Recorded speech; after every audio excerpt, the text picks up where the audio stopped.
This segment brings the whole crew together for a review of the July 1967 album Reach Out by the Detroit act The Four Tops. It features 3 top 3 hits and 2 covers of songs by the Monkees, along with the stellar songwriting production team of Holland, Dozier, and Holland, who left the Motown label shortly after recording this album. You guys ready to talk a little Four Tops? I'm ready. All right. We're the 3 tops. We're the 3, exactly. The 3 amigos to go along with the 4 tops. As always, it is a 15-minute total time for each segment, and remember that we did not do research. We truly did this as a cold listen to hot take, so anything that we're pulling from this will be our own commentary and our own background knowledge when applicable. So mistakes may happen, and we of course will correct them as needed. Okay, so are we ready to start the clock? I am pulling it up as we go right now. I've got it queued up, and let's go. Matt, initial thoughts. It's pretty good. Yep. That's it. No, that's pretty good. That was a pretty good album. Yeah, I have to admit, when we first got when you indicated this was the album, I'm never sure what I'm going to get right with this, because I obviously know the band's name. I knew I would know some of the songs, but I didn't know.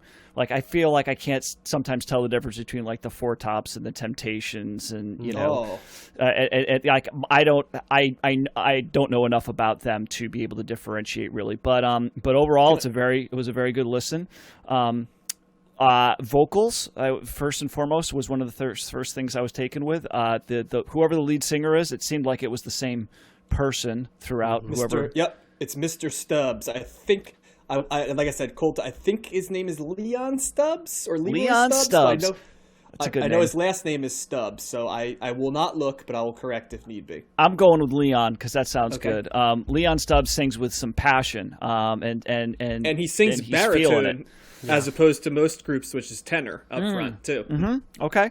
Thought the background vocals were very good as well, and liked a lot of the bass lines, and I overall liked the production of the record as well. Certainly, I knew Reach Out, I'll Be There, the opening track, and a couple of Monkey songs that were on here. Yeah. The I'm a Believer and... which really caught me off guard. Last Train to Clarksville. Last Train to Clarksville, which I have to say, like, I'm a Believer. It's hard for me to like that song. I just always think of Smash Mouth when I hear that song now, unfortunately. And so that kind of tainted that for me. You really shouldn't, because this one and the Monkees one are both awesome songs. So. I agree. And I knew the Monkees song before knowing Smash Mouth, but that was so omnipresent with the Shrek soundtrack. And just, I heard that and I just I just started not liking it. So this was much better than Smash Mouth's version. So I think standout tracks for me, I think Turn to Stone perhaps might be my favorite. Very bouncy, very upbeat. It actually kind of reminded me a little bit of Build Me Up Buttercup. It's kind of got that little Build Me Up Buttercup swing. And I thought a cover too. Well, there's these guys named Holland, Dozier, and Holland, Matt, who were involved with both of those tracks. That may be a little bit why you. Oh, they wrote both of them. Well, they wrote pretty much everything from the guy groups, the Temptations and the Four Tops, up until about like 1968. Yeah, so. Yeah. So the other thing was there was another song. That sounded very much like "Reach Out." I'll Be There. Standing in the Shadows of Love. Yes, that sounded like. I was like, all right, is this just a take 2 version of that? Even to the point where. Like sort of that whatever the dun, dun, dun, whatever that instrument is, they're using that same sound in that movie in that song as well. So do you remember when we talked about the Supremes, Matt, and we talked about Holland, Dozier, and Holland, and I'm like, I can always tell one of their tracks, and on this one it was the same case. Like Reach Out, I'll Be There, Standing in the Shadows of Love, Bernadette, I'll Turn to Stone, 7 Rooms of Gloom. Those are all like, I don't even need to look it up. They're Holland, Dozier, Holland songs. The instrumentation, the build, they're there, and I'm pretty sure the rest of the songs on this album are covers. Now I'll check that out, but I know for a fact the 2 Monkees songs, Cherish, If I Were a Carpenter, and Walk Away Renee, I know for a fact those are all covers. Okay. Yep. And I want to say, What Else Is There to Do is a Stevie Wonder song, if I remember correctly. The last track. So okay. It could be, I could see that. I could see that. That's Mm-hmm. So anyway, that's yeah, overall, very, very, very pleasant listen, and enjoyed it. And I think I would like it the more I listen to it, the more I become familiar with it. So, Josh, what about you? I feel like this is the definition of a singles band. I don't know if I would. I enjoyed the album also, but it's pretty formulaic, and like we've said with some of the other on the other bonus episodes, they stick to a formula, right? It's always the lead singer with the backing vocals. I would have liked some more variety, like maybe some of the other guys taking lead or something like that would have even been enough to break the formula. When you're listening to all these what seem like singles, the tracks back to back, it gets a little repetitive for my liking, despite the fact that they're strong, catchy songs. I loved Reach Out and I'll Be There is clearly probably my favorite or the best or most well-known song on this album. And I appreciated hearing their interpretations of the covers. And I was, at first I was like, are these actually original to them? But then I figured out, no, probably not. Just like the other Motown groups we talked about, there's a lot of covers in them. I think of the songs that I didn't know, what else is there to do but Think About You is probably my favorite, the last track on the album. I had heard all the big hits before, like Bernadette. I like that. Emily had a former coworker named Bernadette, so I always thought of that song when she brought her up in stories. And Cherish is good too, but I think I like the originals more. I don't think any of their covers are stronger than the originals in my mind. Who did the originals? That's the other thing, because I wasn't sure if I'm a Believer was that. That's the Monkees, and Monkees did that first. Okay. Yeah. Oh, okay. And Last Train to Clarksville was the Monkees song too? They were written. I remember back when we did the Monkees, they were both written for the Monkees television show. Oh, I think Neil Diamond wrote "I'm a Believer," if I remember. And Last Train to Clarksville, I was going to say Carole King, but that was Pleasant Valley Sunday. I think Last Train to Clarksville was like, and you remember, like, it's interesting because Holland Dozier Holland had their own like session players that were phenomenal. And then, the Monkees, when they covered those songs, had the Wrecking Crew behind it. And so the thing that I was like, well, here's another group of musicians that are just as good. You know what I mean? Yeah. Plowing out these songs. So I'm like, they did well by both these songs because the musicianship was fantastic. Well, Carole King's always a good guest, John. So, like half the time you're probably I don't think she did right Last Train to Clarksville, though. I think she did Pleasant Valley Sunday, if I remember correctly. Okay. So, yeah. A couple things that we haven't mentioned, can I bring it? Because I love this. Like, I love this album on like 3 levels. I love it because it reminds me of growing up and going to diners in New Jersey where like the Four Tops would be all over the jukebox, and you could pick. Oftentimes, Bernadette and Standing in the Shadows of Love were like a combined thing that you'd get both plays for the quarter. Bernadette's like one of my 20 favorite songs ever written. It's like, find you someone who loves you the way that, Levi Stubbs is the lead singer. It's an incredible song. And it's a song that's passionate. And what I love about the Four Tops that's different than the Temptations or some of the other groups is that, like I said before, they have a baritone up front, which I know Matt said it's hard for him to tell.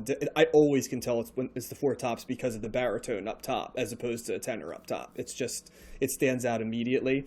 I also have a soft spot for these because I learned to play the drums on a lot of these songs because there's a lot of fills that are very intuitive, but great fills in terms of how the drums are played. And the percussion behind all of these songs, and it's a hallmark of all of those Holland and Dozier and Holland songs. I think that's why I recognize them so much. There's that orchestral element that builds to a big chorus, and there's just big, bold fills that make sense, and you see them coming, but it doesn't take anything away from them because you always like them, and they always add to the song. And so, I love the way the Four Tops sound.